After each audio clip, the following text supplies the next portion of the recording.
অসমৰ জিয়তি বাংলাদেশলৈ গৈ হ'ল শ্বাহনাজ ৰহমান।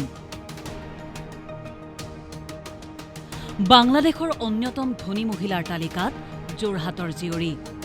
বাংলাদেশৰ সৰ্ববৃহৎ কোম্পানীৰ অধ্যক্ষ পদত অসমৰ জীয়ৰী। যোৰহাটৰ প্ৰসিদ্ধ চাহ ব্যৱসায়ী বৰুৱা পৰিয়ালৰ জীয়ৰী জিয়তি বৰুৱা। অসমৰ জীয়ৰীৰ ব্যৱসায়িক উত্থান পতনত নিৰ্ভৰ কৰে বাংলাদেশৰ ৰাজনীতি। শেহতীয়াকৈ বাংলাদেশ চৰ্চাত, বাংলাদেশৰ ৰাজনীতি চৰ্চাত, বাংলাদেশৰ ৰাজনৈতিক অৰ্থনৈতিক সামাজিক পৰিৱেশ চৰ্চাত, বাংলাদেশৰ নতুন চৰকাৰৰ শাসন নীতিও চৰ্চাত, প্ৰতিবাদমুখৰ বাংলাদেশৰ কথাও এতিয়া চৰ্চাত। কিন্তু এই সকলোবোৰ চৰ্চাৰ মাজতেই বাংলাদেশত থকা এগৰাকী নাৰীৰ কথাও এতিয়া চৰ্চালৈ আহিছে। এয়া অসমৰ জীয়ৰী জিয়তি বৰুৱা।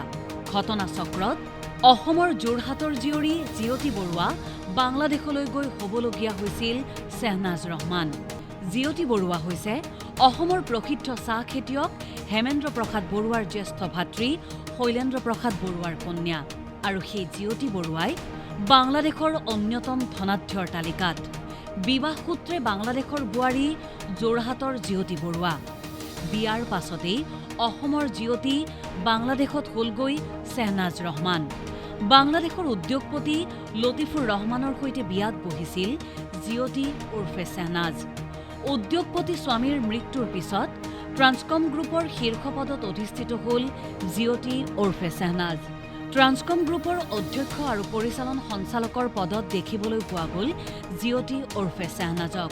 উদ্যোগপতি স্বামী লতিফুৰ ৰহমানৰ মৃত্যু হোৱাত ট্ৰান্সকম গ্ৰুপৰ পৰিচালন সঞ্চালক মণ্ডলীয়ে এই অসম কন্যাক দেশখনৰ বৃহত্তম প্ৰতিষ্ঠানটোৰ অধ্যক্ষ তথা পৰিচালন সঞ্চালকৰূপে নিৰ্বাচিত কৰে। অৱশ্যে সঞ্চালকৰূপে তেওঁ দীৰ্ঘদিন ধৰি দায়িত্ব পালন কৰি আহিছিল বাংলাদেশৰ বৃহৎ কোম্পানীটোৰ। এতিয়া এইগৰাকী অসম কন্যা অধিষ্ঠিত হ'ল ট্ৰান্সকম গ্ৰুপৰ শীৰ্ষ পদত। তেওঁৰ কন্যা চিমিন ৰহমানকো ট্ৰান্সকম গ্ৰুপৰ মুখ্য কাৰ্যবাহী বিষয়া অৰ্থাৎ CEO হিচাপে নিৰ্বাচিত কৰে পৰিচালনা মণ্ডলীয়ে। পৰিচালন মণ্ডলীৰ সিদ্ধান্ত অনুসৰি চিমিন ৰহমানে এই গ্ৰুপৰ অধীনস্থ সকলো কোম্পানী, সহযোগী কোম্পানীৰ পৰিচালন, ব্যৱস্থাপনা আৰু নিয়ন্ত্ৰণৰ দায়িত্ব পালন কৰে।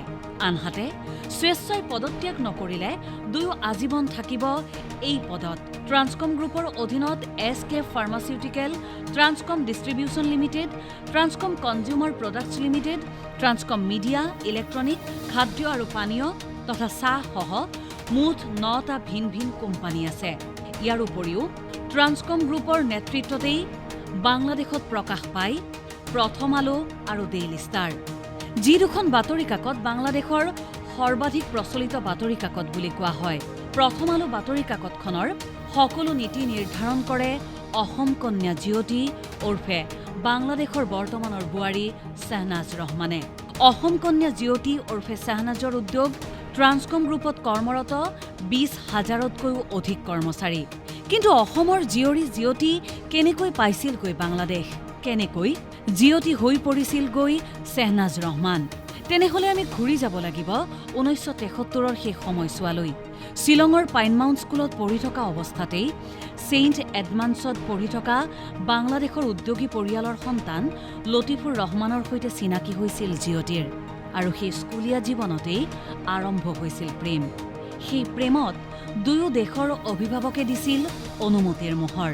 তাৰ পাছতেই বিবাহপাশত আবদ্ধ হয় জিয়তি আৰু লতিফুৰ ৰহমান। কিন্তু বিয়াৰ পাছতেই বাংলাদেশলৈ যোৱা জিয়তি বৰুৱাৰ নাম বাংলাদেশত দিয়া হয় শ্বাহনাজ ৰহমান।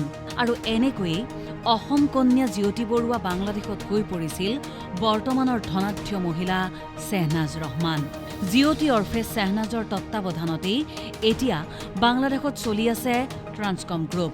ট্ৰান্সকম গ্ৰুপৰ নেতৃত্বতেই চলি আছে প্ৰথম আলো আৰু ডেইলী ষ্টাৰ। জিয়তি বৰুৱা উৰ্ফে শ্বাহনাজ ৰহমানৰ উদ্যোগ ট্ৰান্সকম গ্ৰুপৰ লাভ আৰু লোকচানতেই উত্থান পতন হয় বাংলাদেশৰ অৰ্থনীতি। ব্যুৰো ইনপুটৰ সহযোগত নিউজ ডেস্ক ৰিপৰ্ট, দেশ টুডে।